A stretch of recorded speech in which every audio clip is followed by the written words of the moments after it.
sois o sal da terra, vós sois a luz do mundo, levai aos povos todos o amor, meu dom fecundo.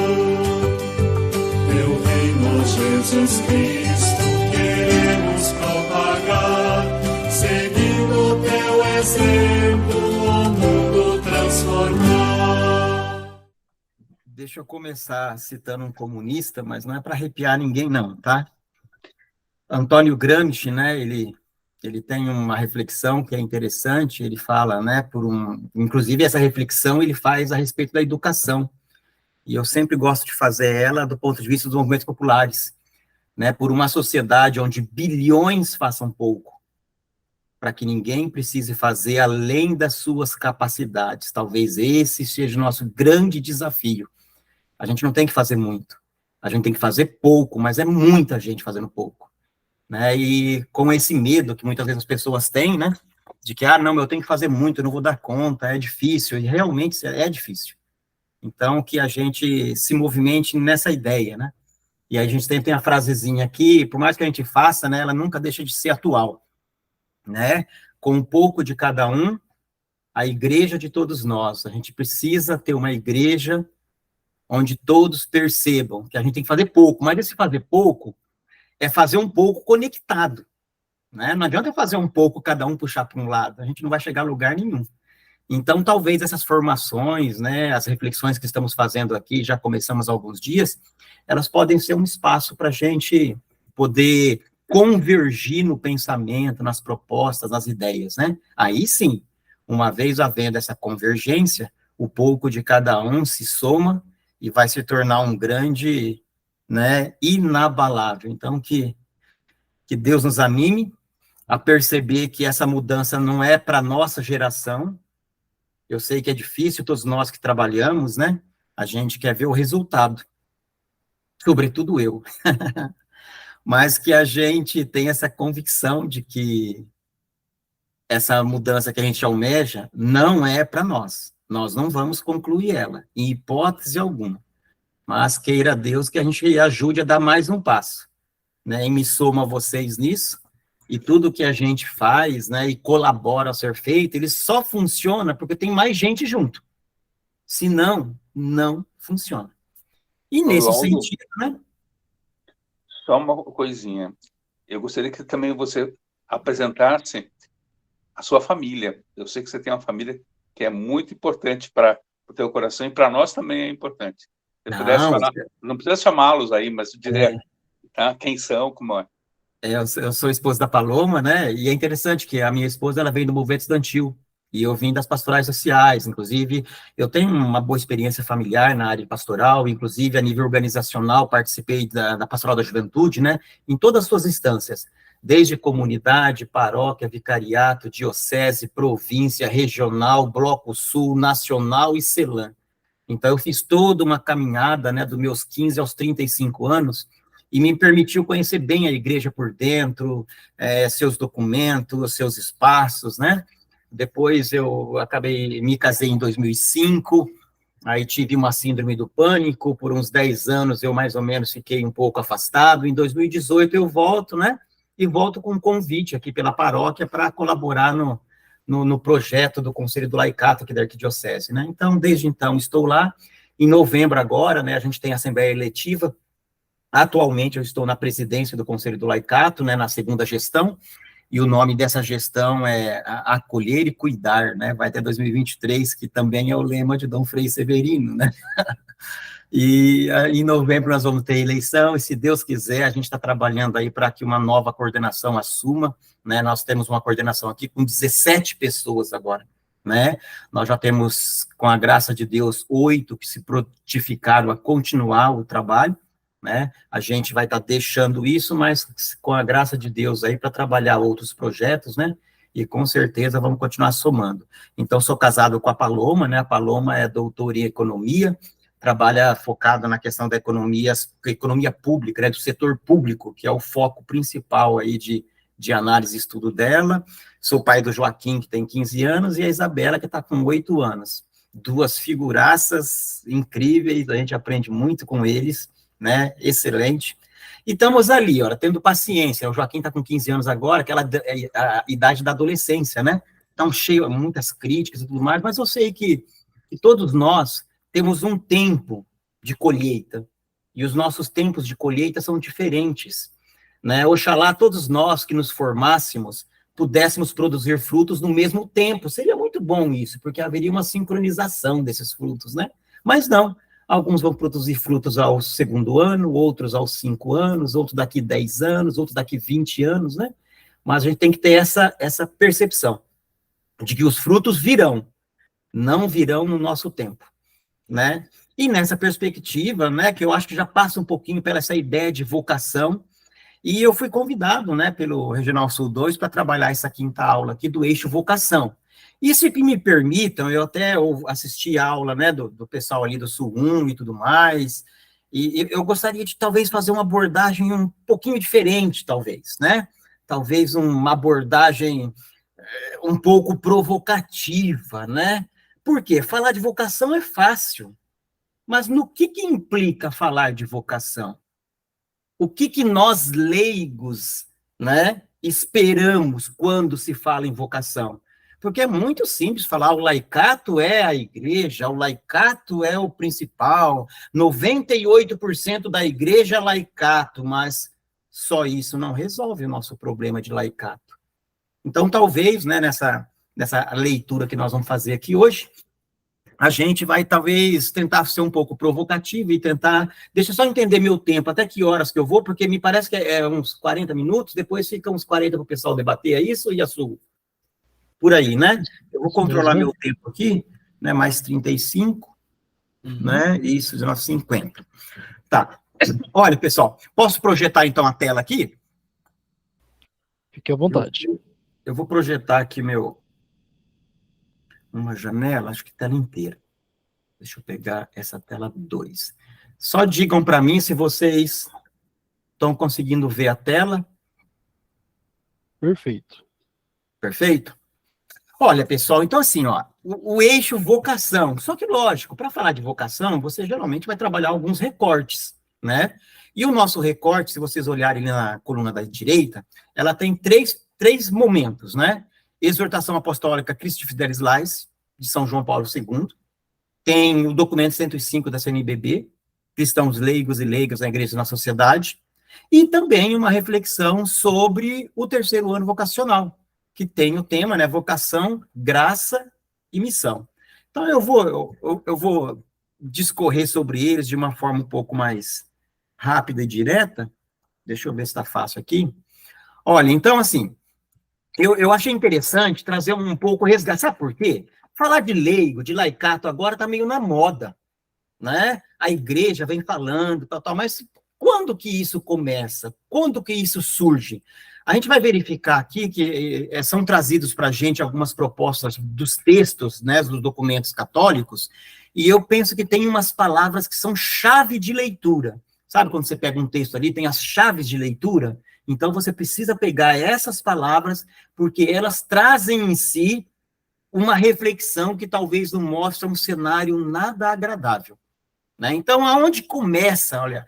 E lógico, né, pessoal, quando a gente faz essa questão de data, é para entender que em 64, né, ali quando começa o Concílio Vaticano II, né, no Concílio Vaticano II, são produzidos esses 3 primeiros documentos ali que estão na lista. A Lumen Gentium, né, que foi uma constituição dogmática, né, que vai estabelecer, vai falar sobre a igreja, e ao falar sobre a igreja, ela fala sobre o leigo, né, mas mais numa perspectiva de dogma, né, do que é a igreja, como a igreja funciona, a relação clero-leigo e tudo mais. E nós temos ali, né, o Apostolica Actuositatem ali, que vai falar que é um decreto papal da época, né, do concílio, na verdade, né, e que ele vai falar sobre esse apostolado dos leigos. É outro texto, outro material que é muito importante que a gente se apodere dele, que a gente possa ler, conhecer. E a gente tem, pessoal, em 65, né, a Constituição Pastoral Gaudium et Spes. Essa, sim, de fato, é o grande foco do laicato, é o nosso material de berço, né? E o que tem de interessante nisso, vocês vão verificar em umas frases que tem nesse texto. é que quase 2000 anos depois é que a igreja parece que descobriu o laicato. Então, nós passamos ali milhares de anos onde, de fato, o leigo, ele era, assim, um grupo, um agrupamento de segundo escalão. Então, eu vou um pouco direto ali nas frases, sem dourar muito a pílula, né? A gente entende muito bem o que é o termo leigo na sociedade nossa. Ele não vem à toa, lógico. Vocês vão verificar aqui que o próprio documento tenta amenizar isso, né? Mas vai ficar claro, porque quando ele tenta amenizar, isso implica que ele está reconhecendo que aquilo existia, né? Então, a gente tem ali, e para que isso acontecesse no Concílio Vaticano II, isso não aconteceu do nada, né? Vocês sabem, isso demorou centenas de anos sendo gestado, sendo provocado, sendo fundamentado, até que acontece o Concílio Vaticano II. E se a gente for analisar o Concílio Vaticano II, assim, meio, numa visão meio superficial, meio panorâmica, a gente vai perceber que talvez a gente tenha dois grandes eixos do Concílio Vaticano, que é a abertura da igreja e o reconhecimento do laicato, né? Então, isso vai nos ajudar. E depois, né, em 65, a Gaudium et Spes vem, né, renova, traz muitos elementos, só que ainda parece-me que não era suficiente. Tanto que São João Paulo II, né, em 1988, ele vai trabalhar com a exortação apostólica, né, Christi Fidelis Laici, que é a referência para essa reflexão de hoje. Então, ele vai trabalhar sobre a vocação e missão dos leigos na igreja e no mundo. E depois eu gosto de trabalhar, porque eu acho que é importante, né? Nós temos o Catecismo da Igreja Católica, que, mais uma vez, vai ajudar o leigo a entender o seu papel na igreja, tá? Nós temos o Compêndio da Doutrina Social da Igreja, que é em 2004. Então, olha que interessante, então, é outro material de cabeceira para a gente entender qual é a nossa vocação, né? Para onde o laicato deve ir, como ele deve ir, e, principalmente, até onde ele deve ir? Existe um limite? Aonde está esse limite, né? E aí eu gosto de colocar ali o Docati, né? Que o Docati é uma proposta do Papa Francisco, que é a leitura do compêndio da doutrina social da igreja numa linguagem popular, mais simples, para que as pessoas possam ler numa forma mais amigável. E isso é uma proposta do Papa Francisco. Então, para a gente entender que esses materiais, eles colaboram para que a gente possa, de fato, conhecer qual é a nossa vocação. Porque se essa minha vocação é um chamado, chamado a quê? A que o laicato está sendo chamado? Né? Aonde, então, esses materiais que aqui estão, eles são leitura e conhecimento obrigatório nosso, porque ele sim vai nos dizer até onde devemos ir, como devemos ir, qual que é o nosso papel. E, como a gente colocou, acho que o material de hoje, ele trabalha basicamente a Christi Fidelis Laici. Então, a gente vai fazer um passeio por ela, né, lembrando alguns textos, né, rapidamente. Então, ele vai trabalhar sobre essa vocação e missão dos leigos na igreja e no mundo. Olha que interessante, sempre tem essa reflexão, igreja, mundo, mundo, igreja. Então, para que a gente fique atento. Então, ele vai ter ali seus capítulos, e eu queria já nos capítulos, até porque é o seguinte, quem organiza isso aqui? São João Paulo II. Quem que é São João Paulo II? Um polonês. Qual que é a realidade da Polônia? Um país envolvido na Segunda Guerra Mundial, com um problema seríssimo com os comunistas, problemas de guerra dentro do país. Então, se vocês lembram, né, São João Paulo II, quando vem, ele foi um grande, severo, foi em excesso severo com a América Latina, porque na América Latina nós tínhamos uma coisa chamada teologia da libertação, porque assustava, porque dizia que essa teologia era marxista, né? Lembra aquela história? Parece que falar de pobre, né? Lógico, existiram exageros, sempre, como sempre aconteceu em todos os espaços da nossa igreja, né? Agora, esses exageros eram maioria ou eram pontos fora da curva? Mas por que eu estou falando isso? Para vocês verem, olha, o capítulo 1 e o 2. Então, parece que era uma preocupação do São João Paulo II. Talvez ele estava vendo esses exageros, preocupados pela experiência do qual ele vinha, né? Ele talvez coloca, olha, eu sou a videira e vós os ramos, para lembrar que o nosso ponto central é Jesus Cristo. Então, não podemos esquecer. É que eu sempre digo, né? A gente tirou Jesus Cristo, a iniciação à vida cristã, a questão da comunhão, né? Da nossa vida, a gente passa a ser uma ONG, uma entidade qualquer. A gente deixa de ser igreja. Então, olha, primeiro resgate, eu sou a videira. E depois, ele quer reforçar isso. Todos ramos da única videira.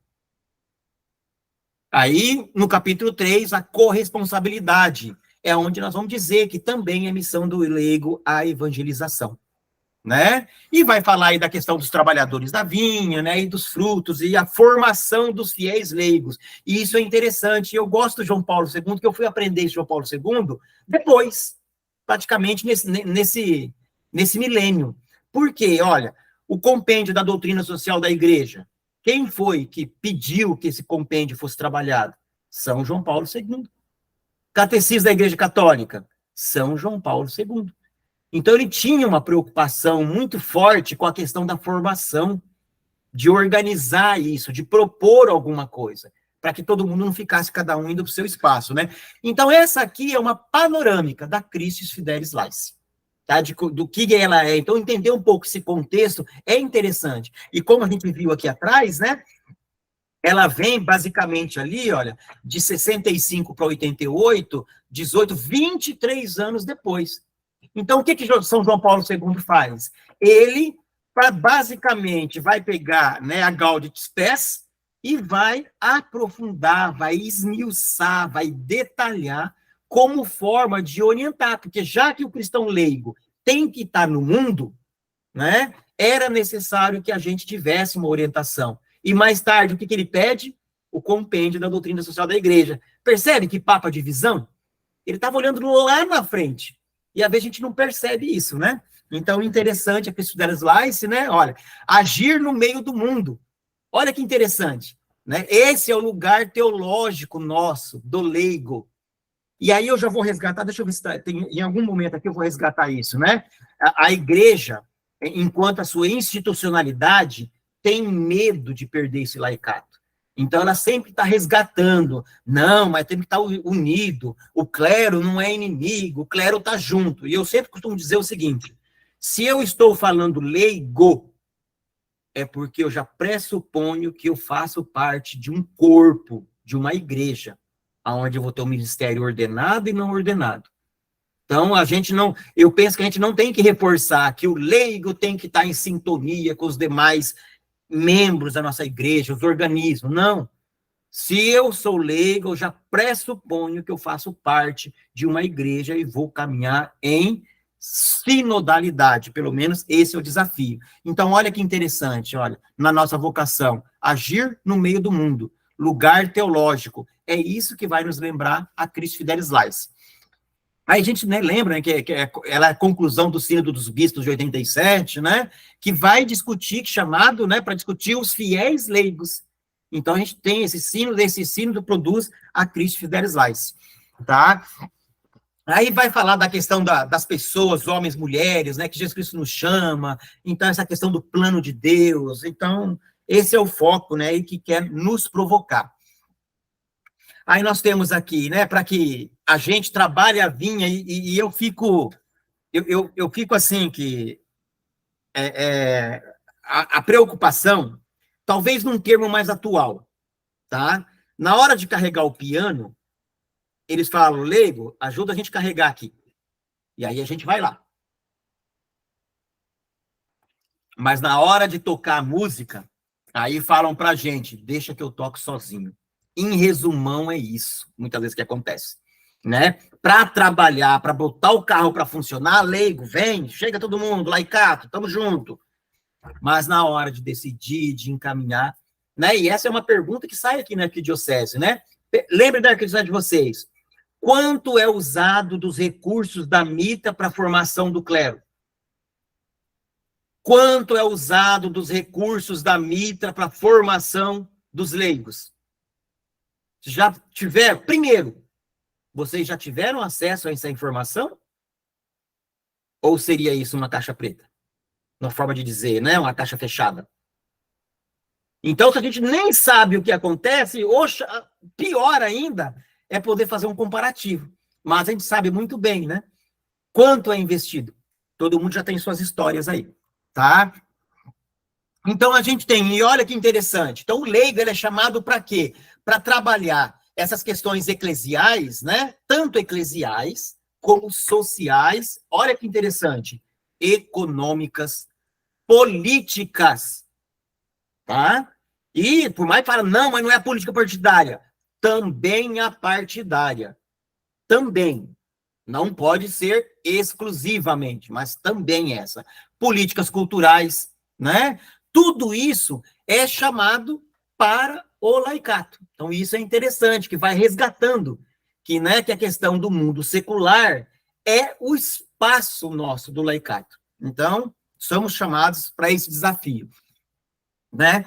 E aí, olha que interessante, eu até grifei isso aqui, eu grifei para a gente perceber que eles tentam fazer alguma coisa, mas ao fazer isso, eles reconhecem o erro.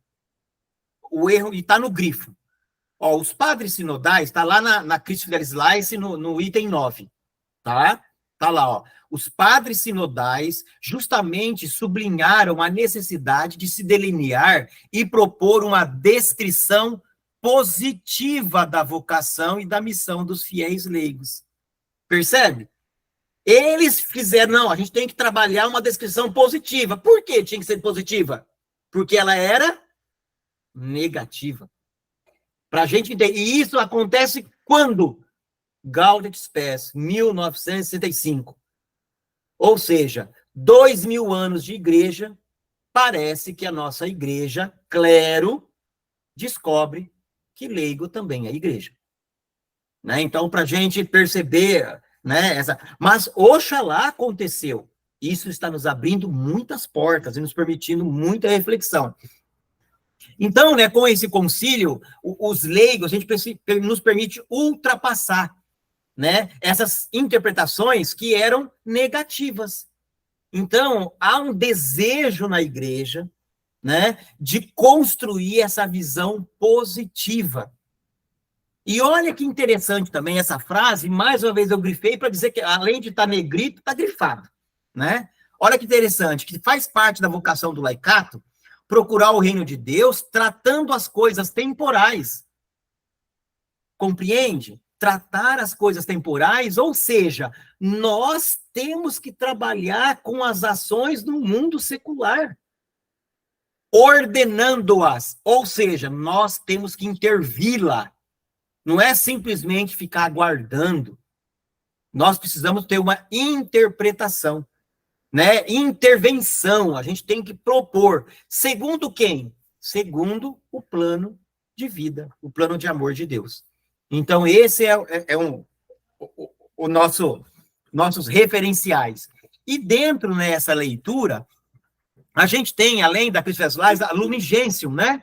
Aí, lá na Lumen Gentium, tá? Que é, na verdade, uma constituição dogmática, né? Ela não é a pastoral, é a dogmática. Ela resgata que o leigo, pelo batismo, ele faz parte desse munus sacerdotal, profético, né? De Jesus Cristo. Então, isso também é muito importante, porque a partir desse momento, né, os bispos da igreja no mundo, né, têm essa declaração. Ou seja, todos somos iguais. Embora ainda nem todos pensem assim. Tanto no meio dos leigos, por causa do clericalismo laical, tanto quanto no meio do clero, por causa do clericalismo eclesial. Os dois são, né, não são bem-vindos e dificultam a nossa caminhada. E aí ele continua, né, olhando, né, para essa resgate da pessoa do leigo, né? Mais uma vez, ali no 14, ele reforça essa questão do mundo de Jesus Cristo, né? Sacerdote, profeta e mestre. né? Então, nós fazemos parte dessa construção, dessa proposta, né, do povo de Deus. E a gente é convidado a fazer essa releitura, né, para a gente olhar com inteligência, né, essa doutrina do concílio. Então, ele pede para nós, olha que interessante, né? Lá, São João Paulo II pede que nós precisamos, ora, reler, meditar e assimilar com inteligência a doutrina do Concílio Vaticano II. Pessoal, e confesso, olha, eu fui me atentar com os materiais do Concílio Vaticano II quando voltei para o Conselho de Leigos, 2018, 2019. Entende? Aí que eu fui ler, aí fui fazer uma pós agora, eu sou um especialista agora em doutrina social da igreja, né? Terminei em novembro agora, a minha pós-graduação Lato Sensu em doutrina social da igreja. Pessoal do céu, por que a gente não lê e estuda essas coisas antes? Mas não é também só estudar, né? Isso, se não puder ser colocado em prática, adianta pouco. Mas ela é um marco, ela nos ajuda. Então, olha que interessante essa leitura de São João Paulo II. Ele pede que nós temos que fazer uma releitura dos documentos do Concílio Vaticano II. Então, fica uma dica aí para a gente, né? Aí, o que mais? Ele vai trabalhar aqui aquela questão do batismo, né? Não vou entrar no detalhe, mas é o batismo, é pelo batismo que todos nós somos iguais. Como diz Dom Frei, né? Ninguém é batizado bispo, padre, religioso ou leigo, né? É a nossa caminhada que vai nos mostrando o caminho a seguir, né? A questão da graça, de estar junto com o filho, a questão da vocação, da perfeição, né? Que a salvação, ela é vinda da caridade. Então, para aquilo que eu estava falando, a teoria em só não resolve o nosso problema. Então, ela precisa estar acompanhada da caridade. Então, isso é importante, né? E tudo nasce a partir do batismo. E aí, eu fiz questão de grifar ali, depois mais na frente eu vou ter um conjunto de palavras-chave que eu achei importante. Mas tem uns termos, pessoal, que a gente precisaria conhecer. Exemplo, lá na Christ Fidelis Laici, no 15, no item 15, ele vai falar da índole secular. Quer dizer, é o nosso próprio, é o espaço do leigo. E o que é esse secular? A sociedade, né, não eclesial. Então, mas então o padre não pode ter uma ação no mundo secular? O clero? Pode, deve. Assim como nós leigos também colaboramos no mundo sacerdotal, eles também vão colaborar no mundo profético, a gente se junta, mas é espaço específico do leigo essa nossa ação no mundo secular, né? Aí é necessário resgatar essa condição eclesial do fiel leigo. É aquilo que eu falava para vocês, da preocupação do São João Paulo II, né? Ter uma autêntica dimensão secular. Então, o que é essa condição eclesial? Para a gente lembrar, não importa o que a gente faça no mundo secular, nós somos igreja. Então, nós somos leigos. Então, a gente precisa ter esse pezinho na iniciação à vida cristã, percebe? Eu não posso perder essa conexão com a minha igreja, com a minha comunidade, com a minha paróquia. Isso tem que estar, é isso que nos mantém leigos. Senão, você vai ser um ativista social, ok? Não dizendo que um é melhor que o outro, né? Assim como nós temos ativistas sociais melhores que alguns cristãos, nós podemos ter também cristãos melhores que ativistas sociais. Mas a importância disso, e eu sinto assim que São João Paulo II sempre tem essa preocupação. Eu acho que talvez pela experiência dele, ele queria que a gente fizesse, mas estava preocupado em a gente se perder, né? Então, ele faz esse resgate no documento, e isso é importante para a gente poder ter pés firmes, né? E aí ele coloca aqui um desafio para os leigos, né? Para o clero, olha. Está aqui no final, no segundo parágrafo. Os pastores devem reconhecer e promover os ofícios e as funções dos fiéis leigos. Então, ele tem que reconhecer esse papel do fiel leigo, inclusive para ajudá-lo nas ações da igreja, do seu dia a dia pastoral. Né? Como ministro da Extraordinária Comunhão Eucarística, como catequistas, né? A gente até é o seguinte, nas nossas igrejas, sobretudo aqui talvez no Regional Sul 2, né? A gente tem um pouco essa vivência. Mas a gente tem modelos de igreja, pessoal, que não existe nem CPP, não existe CPC, não existe uma comunidade, né? Tudo é numa hierarquia de cima para baixo. O padre determina, o clero faz, o povo obedece, está todo mundo feliz, né? Então, ele quer resgatar essa importância de que o leigo também ajuda no ad intra. Embora o espaço específico do leigo é onde seria o ad extra, né? A sociedade secular, ali que é o espaço, né? Tal, né? Mesmo que sem o caráter da ordem, quer dizer, a gente só não pode ter, né, a missão da ordem, né, o sacramento da ordem, mas todos os demais nós podemos ajudar, colaborar, e isso de fato acontece, né? Aí tem coisas que são específicas do clero, ok, também, eu acho que vale, né?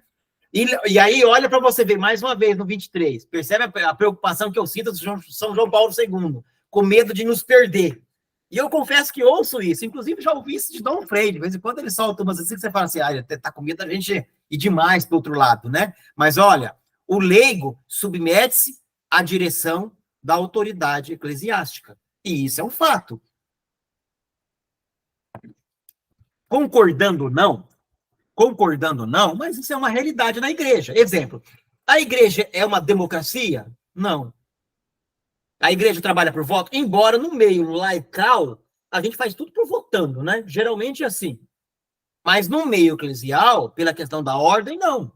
Você pode ter 100% do clero querendo uma coisa, se o bispo falar não será, não será. Né? Por quê? Porque a gente tem o sacramento da ordem, né? Então, ele meio que quer resgatar, e faz parte. Nós estamos nesse espaço. Então, dentro da igreja, aí a importância de construir diálogo. A busca da sinodalidade, discípulos de Emaús, que vai vir um pouquinho mais para frente, caminhar juntos. Então, isso é importante, a gente construir esse espaço. E, nesse sentido, eu, lógico, né, não poderia deixar de resgatar a Agenor Briguente, no seu material, no seu livro, né, Reconstruindo a Esperança. Por quê, pessoal? Olha, é o seguinte, eu falo isso para vocês. Desde quando eu tive acesso ao material do Sínodo dos Bispos, ao ler esse material, e acabei lendo ele algumas vezes, inclusive, tá? Olha, o que eu enxergo nesse material? Reconstruindo a Esperança, Agenor Briguente. Como você coloca isso em prática? Como você faz acontecer a sinodalidade na sua comunidade? Quem não conhece, pega o livro do Agenor Briguente e estuda a proposta metodológica que ele apresenta lá. Maravilhosa. Muito interessante. Tá? Então, eu sinto na Cristo Fidelis Life um pouco essa questão, entende? Parece que no começo, o que São João Paulo II quer? Ele quer falar o seguinte, vocês estão conosco, hein? Vocês nos pertencem, o leigo, nós estamos juntos, né? Não vai demais, não, vai mais, não esquece da gente. Então, essa preocupação dele na Cristo Fidelis Life. Mas por que eu estou falando isso? Porque a nossa missão está no mundo secular, mas ao ir para o mundo secular, nós podemos nos perder, nós podemos começar a ignorar a igreja. E vocês vão ver que aqui na frente eu vou falar uns dados aqui que realmente nos assustam da igreja, né? Mas assim, eu também já disse isso para alguns, né? Se é verdade, e aí tem um livro do Frei Leonardo Boff, Igreja, freio ou acelerador? Né? Qual é o papel da igreja? E se, por um lado, a igreja é freio, às vezes, em outro lugar, ela pode ser um porto seguro. Né? Como eu digo, quantas empresas, quantas famílias, quantas dinastias de uma única família você conhece com 2000 anos? Né? Talvez é para contar no dedo das mãos, talvez num dedo apenas. Então, assim, por bem ou por mal, né, algo está ali. Por quê? Porque são 2000 anos. Então, a gente tem que tomar cuidado, né? É difícil para a igreja, às vezes, mudar algumas coisas. Ela demora para fazer. E o problema é que a gente está cada vez mais, o mundo secular exige de nós uma atitude mais rápida. E a gente, muitas vezes, tem dificuldade em colocar em prática, porque a gente acaba entrando em conflito, né? Onde que eu estou aqui? Tá, e o que mais que nós temos aqui? Na Evangelho Anunciandi, né, olha, ele vai lembrar que as funções dos leigos, desempenhar a liturgia, então esse momento ali na 23, ele está reforçando essa ideia. Olha, o mundo secular é o espaço de vocês, mas vocês têm que estar ad intra, trabalhando a questão da liturgia, né, essa questão das pastorais na igreja, então, reforçando que não podemos virar as costas para a igreja, né? E aí tem ali, olha, no 23 também, ó, o campo próprio da sua atividade evangelizadora é mesmo o mundo vasto e complicado da política. Eu acho que o Papa Francisco tem uma leitura importante disso aqui, né, que diz que se a política é algo ruim, ela é ruim porque o leigo não está lá, e o leigo tem que estar lá, porque é a partir da política que a gente constrói o bem comum. Então, nós precisamos ocupar esses espaços, né? E aí ele vai resgatar algumas coisas ali que são importantes, olha, mundo da política, mundo da sociedade, da economia, da cultura, das ciências, das artes, né? Da vida internacional. Percebe esse vida internacional? É a relação das políticas entre os países. A igreja se pronuncia na doutrina social da igreja, nós temos um capítulo dedicado só a essa relação entre os países. Mas olha mais na frente, ele não vai falar só do social, aí ele vai falar de amor, de família, educação das crianças, dos adolescentes, o trabalho do dia a dia, do sofrimento das pessoas, percebe? Então ele não vai simplesmente nessa questão social, ele sempre está lá e cá, né? E aí ele vai trabalhando, ou seja, ele quer nos instigar a fazermos acontecer o mundo social, mas não quer nos deixar nos perder nesse mundo, né? Por quê? Porque esse mundo teologal, ele tem algo mais, né? E esse algo mais é a boa nova de Jesus Cristo. É nisso que nos diferenciamos dos demais, né? Aí os fiéis leigos devem participar da vida da igreja, né, e tudo mais. E importante aqui, olha, igrejas particulares, pessoal, isso é importante. Olha, se eu pudesse resgatar uma coisa, é o seguinte, a igreja, ela existe enquanto diocese. Você não consegue trabalhar a proposta de evangelização a não ser na diocese. Sua paróquia não é diocese, sua sebe não é diocese. É na diocese que nós convergimos. Então, os projetos de evangelização, a ação evangelizadora, ela precisa se movimentar enquanto diocese. Então, tudo que uma paróquia faz tem que ser para somar com a sua diocese. E olha que importante aqui, na Christi Fidelis Laici, São João Paulo II, quando fala, resgata isso, né? Necessária expressão na vida e missão das igrejas particulares. E ainda frisa, né? Das dioceses. Então, para a gente lembrar que a nossa vocação é uma vocação que converge com os demais membros da igreja na nossa ação da igreja particular. Né? Aí ele vai falar da questão aí resgata o Código do Direito Canônico, que vai falar até onde o leigo tecnicamente pode ir, né? O que compete a ele, o que não compete. Vai falar das conferências episcopais, que essas conferências também vão resgatar esse papel do laicato, né? Para que a gente possa entender exatamente qual que é o nosso papel. E diante desse contexto é que entra, né, meio que em paralelo, o surgimento do Conselho Nacional do Laicato do Brasil. Eu não vou entrar assim muito em detalhe, né, que são fatos um pouco mais históricos, né? Mas assim, aí você vai ter que entender o surgimento da CNBB, das conferências episcopais, né? A questão de Dom Helder Câmara, né? O papel dessa pessoa que tinha uma visão para além do seu tempo, né? E a partir disso começa todo um movimento, sobretudo no Brasil, né? Que passa, né, pelo Concílio Vaticano, passa pela ação católica, né? E ele vai culminar, né? Em 74, em 60, né, ação católica, em 74, a CNBB, ela aprova, né, essa ideia de termos um organismo de leigo, porque até então isso não existia. a gente tinha religiosos, o clero e leigos. E aí, pessoal, tem uma leitura que, inclusive, temos aqui na diocese, eu acho importante. Ó, é uma frase que pode ser perigosa, mas não é. Se você pegar só metade dela, ela é um problema. Mas tem que pegar a frase inteira.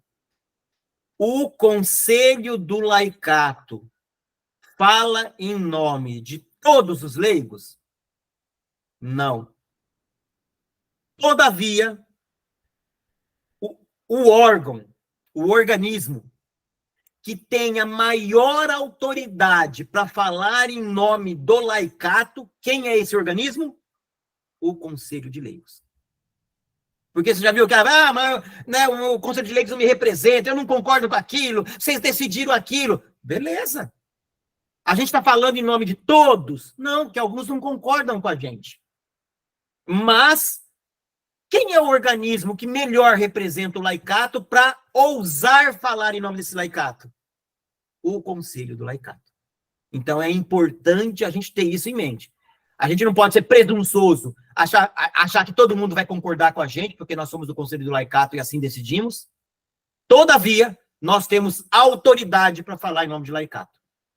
E essa autoridade nos advém de quem? Do nosso bispo. Por quê? Porque quando o nosso bispo não concordar com a gente, na lógica da igreja, ele pode nos destituir. É um direito dele, pelo direito canônico.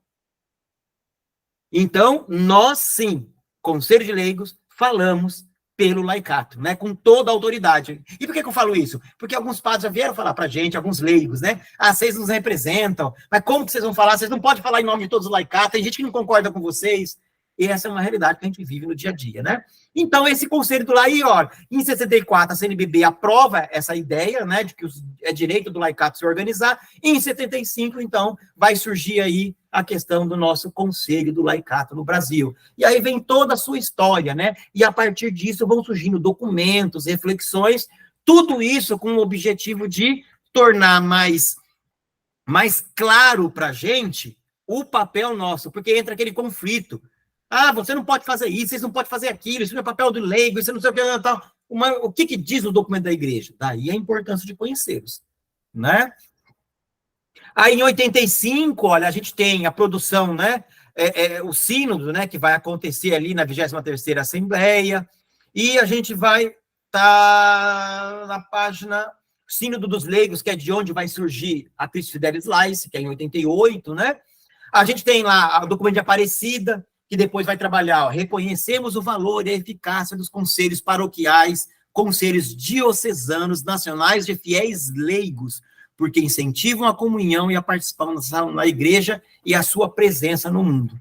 Ou seja, os documentos da igreja, eles reforçam essa importância da organização. Não é simplesmente, concorda? Não é simplesmente dizer, olha, percebe que tem uma evolução?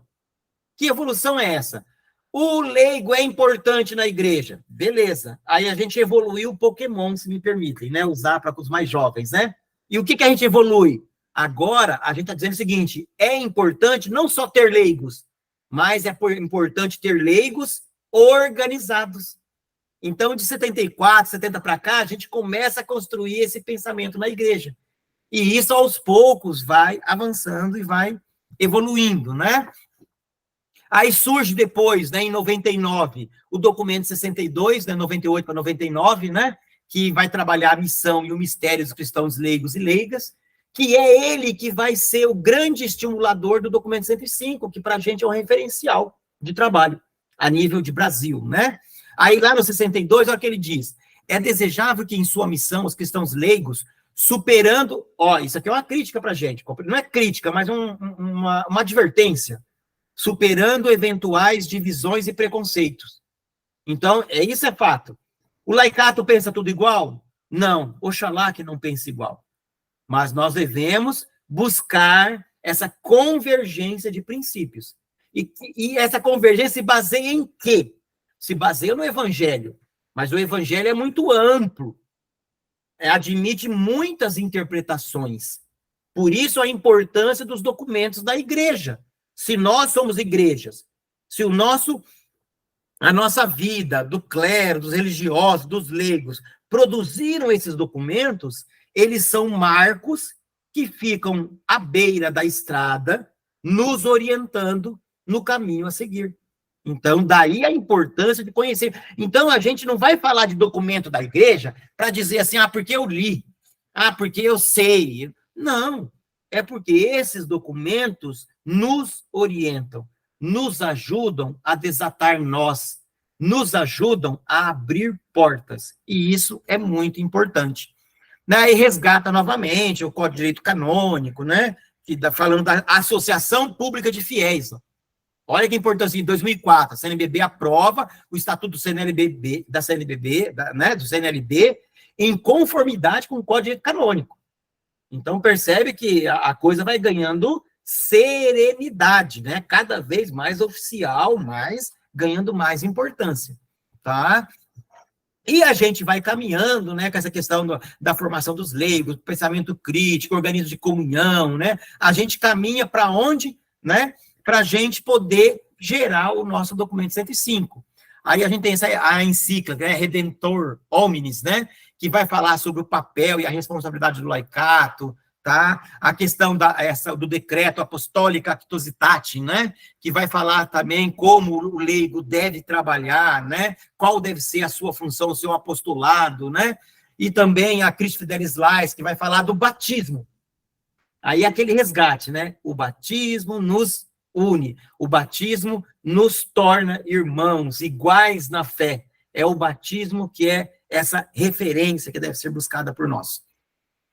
Depois, a importância da formação, né, na igreja diocesana, a autonomia de cada movimento só tem sentido, olha que interessante, a autonomia de cada movimento só tem sentido dentro da maior comunhão. Então, a gente quer dar autonomia para todos, mas essa autonomia só tem sentido quando ela converge para um caminho comum. Se ela divergir e nos levar para fora, então ela não é benéfica, ela não é bem-vinda, né?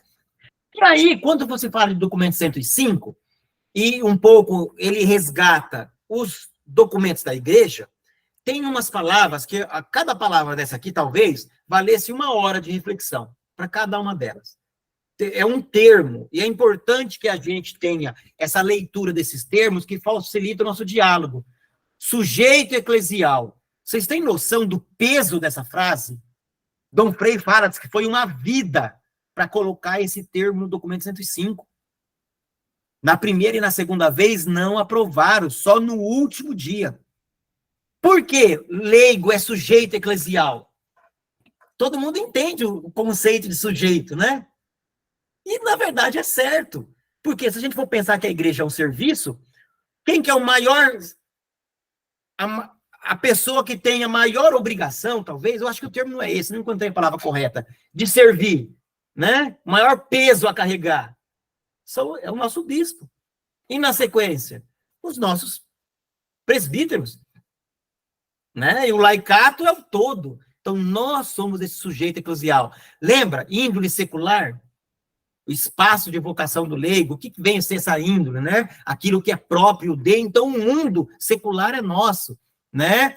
Aí tem uma frase que lembra, que eu até grifei lá, ó, iluminar e ordenar as realidades temporais, ou seja, nós leigos temos que influenciar, nós temos que interagir, né? Acho que o termo não é influenciar, mas nós precisamos interagir com a sociedade, com o sindicato, com o partido político, com a ação de moradores, com a família, com as outras igrejas, com os outros credos, com todos, com a questão do trabalho, com a inserção do meio empresarial, né, com a questão dos professores, da pedagogia.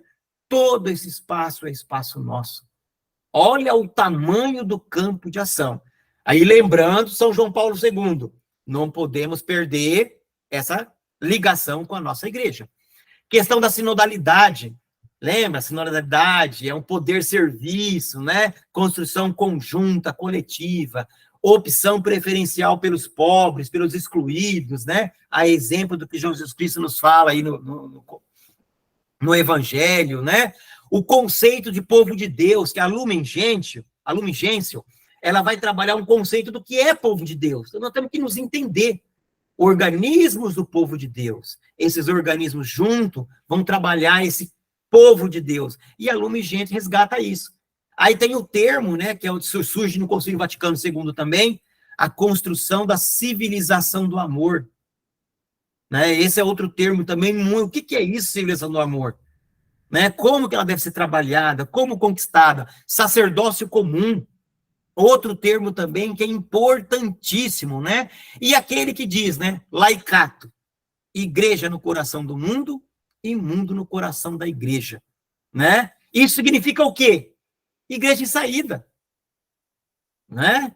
A consequência disso é o quê? Laicato no coração do mundo, mundo no coração da igreja. É a igreja em saída. Uma igreja que leva um pouco de si para o mundo, mas uma igreja que também não está fechada ao mundo. Procura ouvir, procura compreender e procura aprender, né?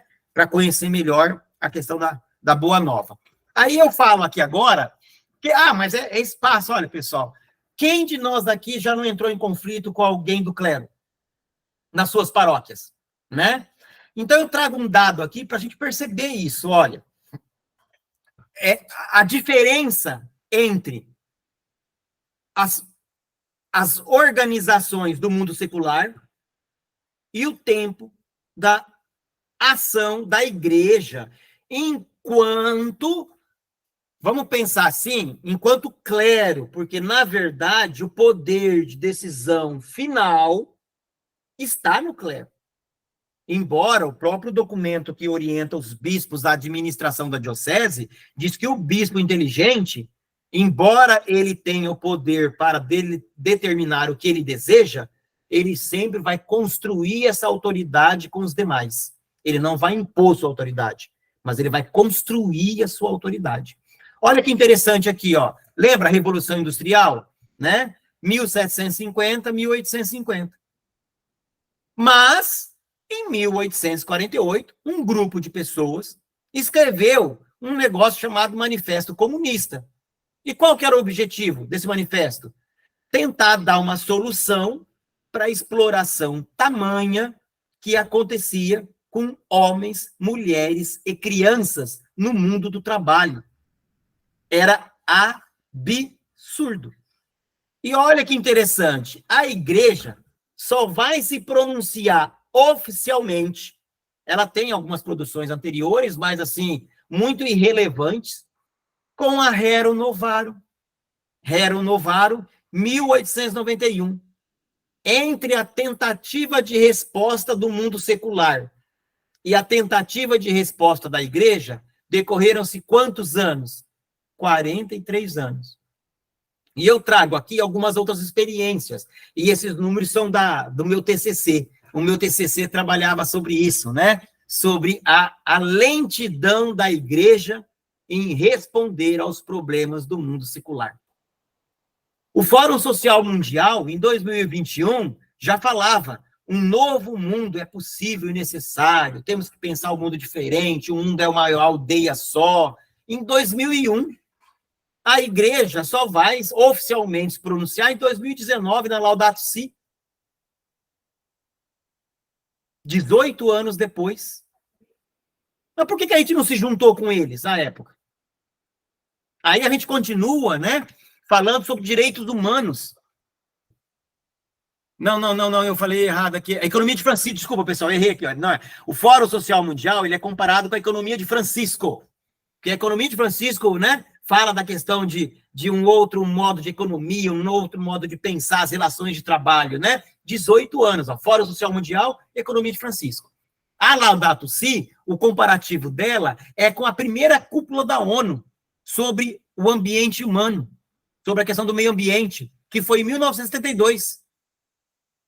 Aí a gente oficialmente se pronuncia 43 anos depois. E, por fim, os direitos humanos. A Carta dos Direitos Humanos, né, sua primeira versão, a sua versão tal, 1948. Sabe quando que a igreja vai reconhecer a linha dos direitos humanos? No texto que o Papa escreve, né, na Pater Terris, que é de 1963, esse documento papal. Quantos anos? 15 anos depois. Aí eu pergunto, você leigo, que está vivendo um problema aí na sua comunidade, na sociedade, você é compreendido pela sua comunidade, pelo seu clero, pelo seu bispo? Percebe o desafio que nos espera? Então, nós temos que estar muito bem empoderados dos documentos da igreja, porque isso nos permite dialogar com o clero, sobretudo, e muitas vezes nos ajuda a orientar o próprio laicato. Ok? Então, finalizo, né, só lembrando, talvez, a questão do terceiro ano vocacional, né, que é esse ano, ele teve em 83, teve em 2003, teve em 2023, né, pode ver ali há 20 anos, né, e ele resgata, né, a partir da Christus Vivit, né, a importância da questão da vocação. E lembrando, né, eu já citei lá no começo, que a vocação não é só pela questão do conhecimento, mas ela precisa também trabalhar o testemunho. Se não tiver testemunho, minha esposa trouxe água, chegou agora. Obrigado, amor. E o duro que eu falo aqui, pessoal, a casa inteira fica ouvindo, porque eu não consigo falar baixo, eu não sei falar baixo, eu tenho que aprender. Aí o pessoal ouve até lá no quarto, né? Fica todo mundo ouvindo. Mas, ok, então, a gente tem graça e missão, a importância da vocação, né? A gente percebe a dificuldade de novos agentes na igreja, a dificuldade de pessoas que pensem o sacramento do matrimônio como a sua proposta, né, evangélica, né? Hoje, muitas vezes, a relação homem-mulher se tornou simplesmente mais uma coisa, apenas um papel, né?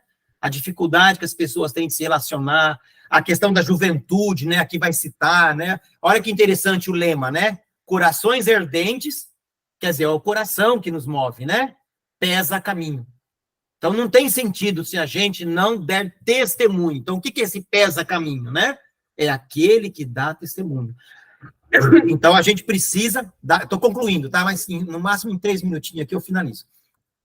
Tá? Então, assim, o nosso ano vocacional vai trabalhar, ele é uma oportunidade de redescobrir a igreja, sua missão, tá? Ele vai trabalhar com o texto iluminador de Marcos, né? A questão do sínodo, né? A vocação, ela aparece realmente como um dom de graça de aliança. Vai trabalhar a importância dos discípulos de Emaús, pessoal. E lembrando dos discípulos de Emaús, eu vou lá fazer a conexão com Reconstruindo a Esperança de Agenor Briguente, pessoal. Quem não leu, coloca na cabeceira, leia e estuda esse livro. É importantíssimo. Vai nos dar uma aula de como a gente constrói essa sinodalidade, tanto no meu grupo, no meu partido político, no meu sindicato, na minha ONG, na minha associação de moradores, na minha família. É uma leitura maravilhosa, vale a pena, né? Aí ele está dividido ali, né? Vai falar sobre um capítulo basicamente sobre vocação, um capítulo sobre vocação e graça, um capítulo sobre a vocação e a missão, né? Que nós precisamos estar além. Deixa eu pegar aqui alguma coisa que talvez eu ache mais, né, importante, né? A gente... tá, essa questão aqui, ó, isso é importante, pessoal. Acompanhar cada jovem de modo personalizado. Percebe o peso disso? Acompanhar, caminhar junto. Então, não é você... a Pastoral da Juventude tem uma reflexão que é muito importante. Jovem evangelizando jovem. Pessoal, a gente não consegue, meu filho tira sarro aqui de mim, né? Quando a gente, esse dia, ele vem aqui correr tirar sarro, quando eu publico um link do Facebook. Aí ele vem tirar sarro, pai, Facebook é coisa de velho, você não publica mais isso. E às vezes a gente não se dá por conta e acha que Facebook, você está falando com o jovem. Não, eles estão em outros lugares. Então, às vezes, a melhor forma de falar com o jovem é permitir que o próprio jovem fale com o jovem, ao seu tempo, na sua velocidade, com os seus termos. E aqui o nosso ano vocacional vai resgatar sobre isso, né? Olha, de modo personalizado, numa maior proximidade, compreensão, favorecendo, olha, seu protagonismo, e impulsionando ao serviço generoso e a missão. Pessoal, vocês conhecem alguém que consegue ter mais cara e coragem para fazer missão do que jovem? A gente vai ficando já meio de idade, a gente vai ficando cheio de detalhes, né? Você para ir numa casa, você pensa 2 vezes, o cara fala uma coisa, você já... o cara deve estar cansado. A molecada, bicho, você bota para andar, eles estão nem aí. Eles batem palma, eles brincam, eles levam na loteria, sabe? Faz acontecer. Então, a importância de termos, né? E a Christus Vivitis, né? Vai nos lembrar e resgatar isso. Caminhando para o final, então, né? Importância de, olha, valorizar as diferenças, né? A dignidade do ser humano. E isso é importante na doutrina social da igreja. Não é pelo...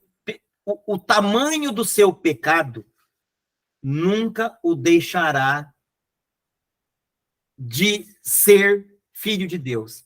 Você sempre será filho de Deus. Mas tem alguém que precisa ter um acompanhamento, às vezes tem um isolamento social. Pode acontecer. Nós temos muitos tipos de problemas, né? E tipos de doenças. Mas, em vias de regra, no geral, nós somos cristãos, caminhando juntos, todos somos filhos de Deus.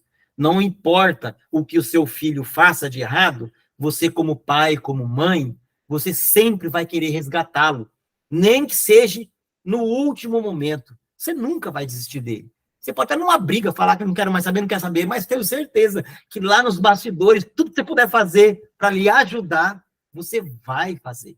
Então, a importância, né, de termos isso. Ok? Eu acho que, assim, basicamente é um pouco isso, né? Deixa eu encerrar aqui o meu compartilhamento de tela, né? Assim, talvez o meu desejo era, assim, mostrar um pouquinho como que o termo laicato surge, né? Como que ele vai ganhando corpo na igreja, qual espaço é específico nosso, como a gente justifica e mostra que nós não estamos fazendo errado. Quantos de nós aqui já fomos condenados por um dia ter feito um trabalho político na sociedade? Somos impedidos, às vezes, de dar catequese, porque agora você está no partido X, está fazendo, você não pode mais dar catequese, você não pode mais ser ministro. Né? Então, lógico, temos que tomar cuidado, porque podem ter, sim, pessoas que possam usar isso. Isso acontece. Mas, em vias de regra, por princípio, nós estamos muito embasados. Isso eu chamo de ter convicção de fé. Essa convicção de fé vai nos permitir testemunhar. E de nada adianta tudo isso se a gente não praticar isso no dia a dia. Na família, com os vizinhos, no sindicato, na sociedade, no partido político, quer de esquerda, de direita, de centro, em cima, embaixo. A gente tem todo um caminho, né? E a igreja, ela está caminhando. E a pergunta que fica para a gente é essa: o que nós podemos fazer para ajudar essa igreja a dar mais um passo? Porque ela vai muito devagar. E isso nos cria uma angústia. Porque a gente sabe que dá para fazer mais. Mas, às vezes, ela patina, ela vai devagar demais. Então, talvez esse seja o nosso grande desafio. Não sei se ajudei na reflexão, mas, inicialmente, era o que foi pensado, e abro aí para as reflexões e devolvo a coordenação.